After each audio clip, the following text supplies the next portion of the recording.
Hello, WWE fans, and welcome to the WWE Universe. And we're here to take a look at Payback 2017, the first Raw pay-per-view after WrestleMania, which was actually roughly about 3 weeks after WrestleMania took place, which is quite insane, really, to think about. The fact that it was only pretty much 3 to 4 weeks after a big WrestleMania. So let's take a look and see what Raw has to offer for their first pay-per-view event.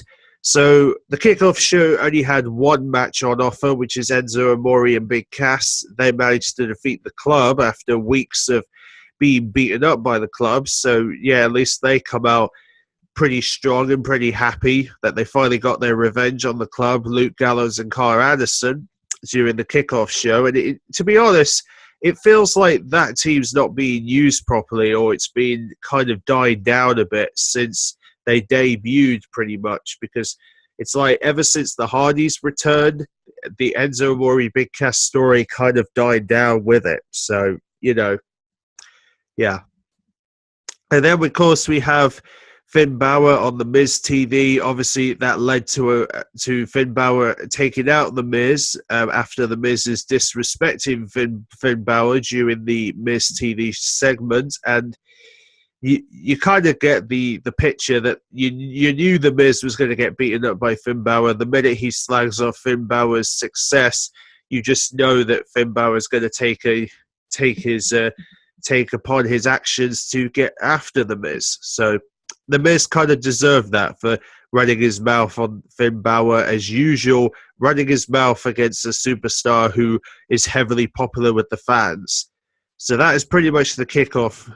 Pretty much, you ain't missed much, to be honest. You know, it's just those light heart moments that you would normally see before the show. And then we come to the main show, where the first match is, in fact, a very big match in some capacity, because this is the match that is going to decide who will be going to SmackDown, whether it'll be Kevin Owens or Chris Jericho will be taking the United States title to the SmackDown brand. And quite surprisingly, Chris Jericho is the guy who's going to be going to SmackDown now, as many people were believing Kevin Owens was going to be the one to take the title to SmackDown. Well, it looks like Chris Jericho is now the guy to do it. Now Chris Jericho is going to be drafting his way to SmackDown, which means Kevin Owens is back on Raw, back to where he wanted to be with Samoa Joe.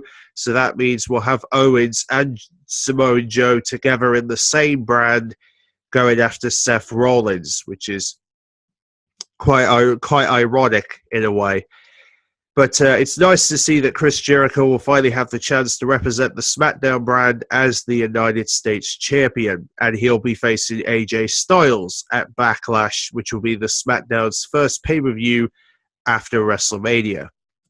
And then we have Austin Aries versus Neville, a rematch from Mania for the Cruiserweight title. Austin Aries was just minutes away from winning the match with his submission, only to be disqualified, only for Neville to get himself disqualified in an attempt for Austin Aries to win the match but not win the title. So, yep, the war continues between the two in terms of the Cruiserweight Championship. Many fans were hoping for Austin Aries to win the title in this match, but it looks like the war continues. It looks like WWE is so determined to keep Austin Aries away from the title right now, which I don't quite understand that logic, but oh well.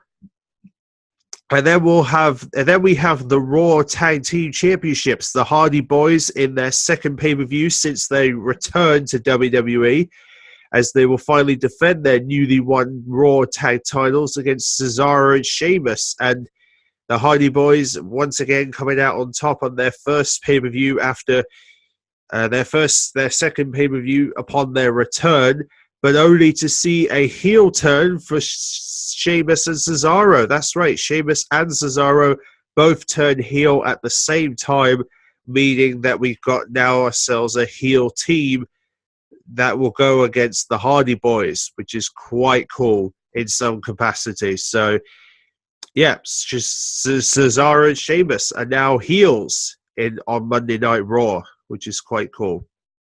And then we lead to ourselves to the Raw Women's Championship match. Bayley will be facing one of Raw's newest draftees, Alexa Bliss, who finally becomes a part of the Raw Women's division, even though she recently lost her SmackDown Women's title at WrestleMania. So could Alexa Bliss be making history by winning both titles in pretty much over a year, pretty much since Alexa Bliss finally became Raw SmackDown's Women's Champion, which was at the very end of last year. So, but however, surprisingly enough, Alexa Bliss actually did shock the world in front of Bayley's hometown crowd and actually wins the Raw's Women's title.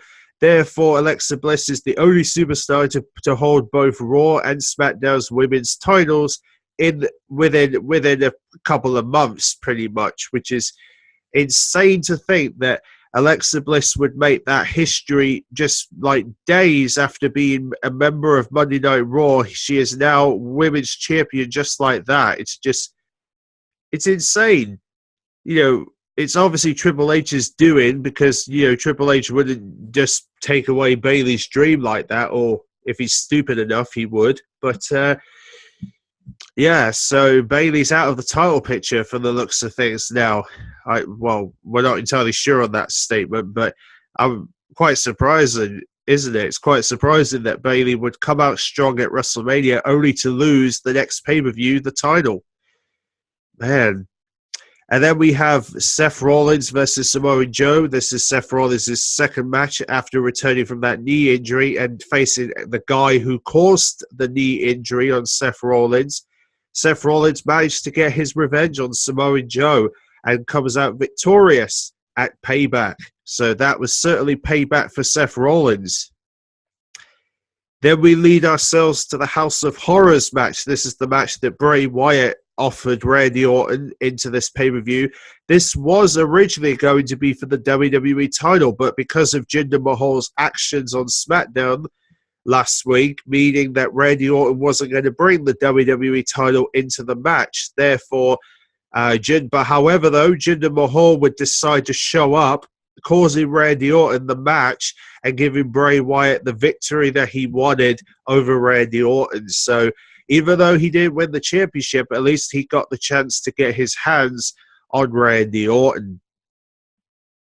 And then finally, Braun Strowman, Roman Reigns, a rematch from Fastlane to end the pay-per-view. And, well, we all think Roman Reigns was going to dominate this match and somehow take down Braun Strowman, but because of the injuries that Braun Strowman has caused to Roman Reigns, Braun Strowman finally gets the win he wants over Roman Reigns and literally destroys Roman Reigns after him embarrassing Braun Strowman back at Fastlane. So, yeah, that was pretty cool that we finally get to see Braun Strowman looking strong after a match, which is quite insensitive in some capacity. And the fact that he also beaten up Roman Reigns after the match proves my point that they're trying to build him up as a monster heel. So we'll see where it goes from here. We'll see if this will lead to him versus Brock Lesnar, perhaps, for the Universal title. Should be something to watch. But,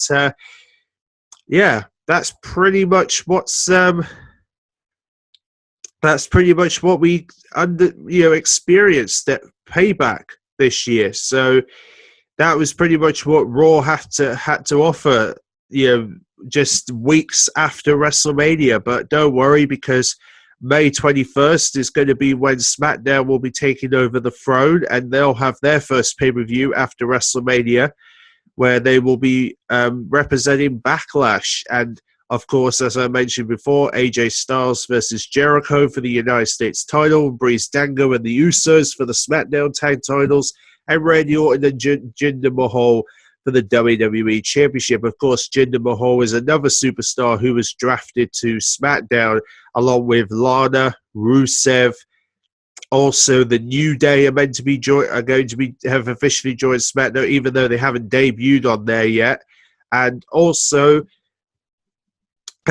Charlotte. Yes, Charlotte, the Charlotte Flair. She's finally joining SmackDown, and she will probably most likely battle for the SmackDown Women's Championship. Otherwise, it could be against the team of Natalya, Carmella, and Hermina, if it's going that way, we'll see how it goes from here. But the fact of the matter is, it's certainly looking impressive to see how SmackDown's going to progress with all its newest talent. Also, let's not forget Sami Zayn's a member of SmackDown, so we should expect to see him on the pay-per-view as well. Backlash, alongside Shinsuke Nakamura, who will also be a part of SmackDown, most likely to face Dolph Ziggler at Backlash. So, yeah, looking good for SmackDown so far. It looks like SmackDown's got some good talents going forward, and hopefully it's going to progress.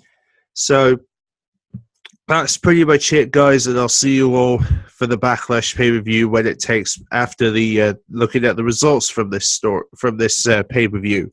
So see you then.